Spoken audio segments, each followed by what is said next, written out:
Hey, it's Mike from MW3 Designs, and today somebody brought me a little slice of a Christmas tree, and what they wanted to do is they wanted to engrave a little family Christmas ornament for their tree, and we're going to go ahead today with the K40 laser, and we're going to show you how to do that.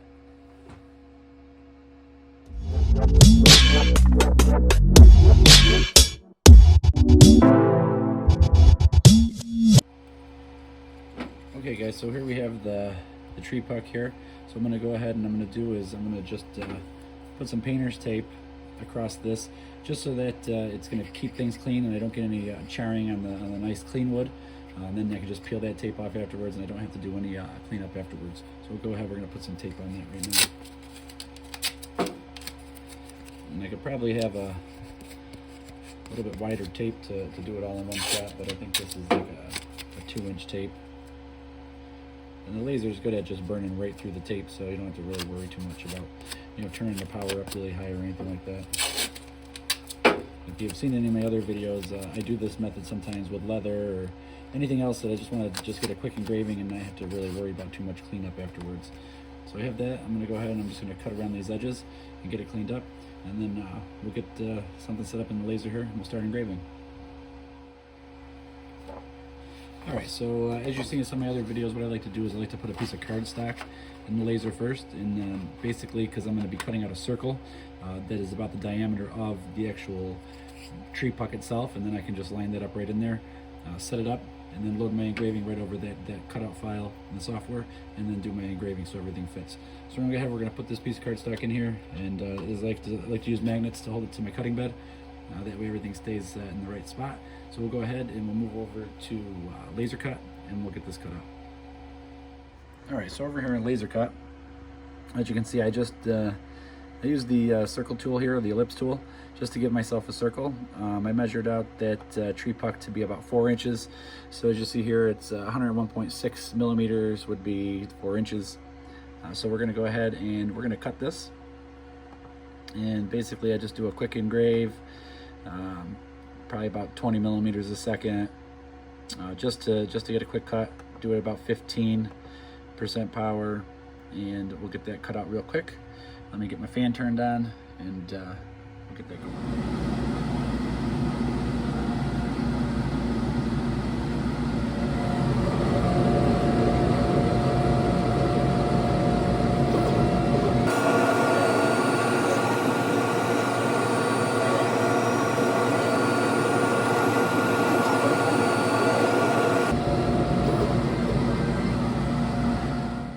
Okay, so we got that cut out of cardstock paper, and like you'll see in a lot of my videos, what I like to do is I like to cut things out of paper, just because the paper is cheap, and I can really get a great idea of how I'm going to have things centered up on the laser with this, K40. You don't have lasers, and you can't really do like a bounding box to see where you're going to be, putting your engravings and things like that. So the paper really gets me set up in the system. I know exactly where I'm working, and that's my workspace. So we got that circle cut out, and like I said, it's about the same exact size as the little puck that we're going to be engraving. So we're going to go ahead and we're going to stick that on there to line it up.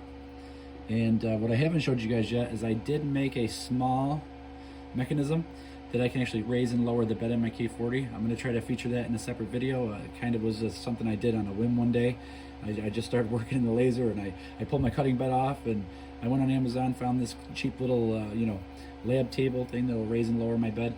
So now what we can do is we can focus our laser. I made this little focal stick here, and this laser is a 50.8 millimeter lens, so we can go ahead and we can get this set up to get the laser at the right height. So I'm going to go ahead and show you how we'll do that. We'll come back over to the laser cut software, get into the engrave menu, and you're going to just click release rail. And before I do anything in there, of course, I always just shut the laser off, just so we don't have any accidental firings of the laser. Alright, so just going to show you real quick. I have a little dial here that will raise and lower my bed. I'm not sure if you guys will see the bed going up and down, but I just turn my dial, the bed goes down, and since we released that rail, we can slide it over. And this puck is a little bit, it's not cut perfectly flat, so just kind of get a general idea here. And as you can see, the stick has not reached the top of the laser yet, and I can crank my bed up and get it to the right spot here, so we have a good focal length on the laser. And that's where we are. So we're right about there. We're good. We're lined up. we can come back over to laser cut software. We'll go ahead and we'll go back into the engrave menu, and we'll just say reset, and that's going to bring our laser back to its starting point, to its home point. And now we'll get back over here, and as you can see, we have that circle, and this circle is perfect to the spot that we have that puck lined up. So I'm going to go ahead and bring in my graphic, and we're going to go ahead and we are going to get rid of that bounding box, and then we're going to go into the engrave menu, and we're going to get this thing engraved. And before I fire off that engraving, what I'm going to do is I like to use magnets, because like I said, my cutting bed is metal. So if I use some magnets, especially when I'm using air assist, it's good to just put a few magnets in there just to kind of hold things down. So what I'm going to do here is I'm just going to put one magnet on one side and put another magnet on the other side, and just kind of squeeze them right up tight to the part. That way, as that laser head's moving back and forth, the air assist pushing on that doesn't make that part move any. Kind of keeps everything set in place. Using paper, using magnets, in most of my videos you're going to see that's what I use. It works great. It holds things in place. I've had in the past, parts move from the air assist pushing on them. They'll move or something. It'll come aligned, and you're halfway through an engraving, then you got to start all over again. So the magnets are definitely a great option for keeping things in place. Let's go ahead and get this engraving going.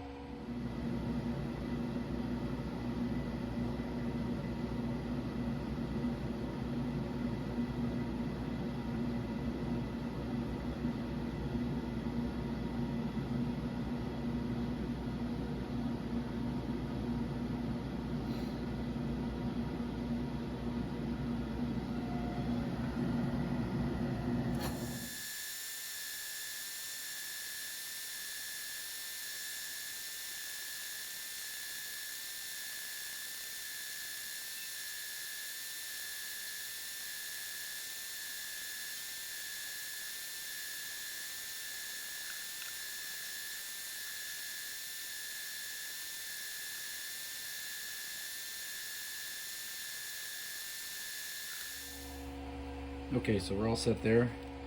Remove my magnets. Let's go ahead and let's peel off this painter's tape. And like I said before, the painter's tape works great because it kind of holds back some of that smoke, so you don't get that charring look on the wood. And some woods are different, but this is like a fresh cut of pine, so I would imagine it would probably be a little bit more smoky than it was, but it wasn't too bad actually. And then for the smaller parts, you might just have to go back with a razor blade and just weed out those smaller parts like that. I do some vinyl graphics as well, so weeding graphics out is something I'm used to doing. But like I said, this definitely protects the part so that you don't get any of that smoking and that charred look, and then you got to go and clean that up afterwards. So I'm going to go ahead, I'm going to get a razor blade and just clean up some of these pieces and get some of this tape out of the small parts.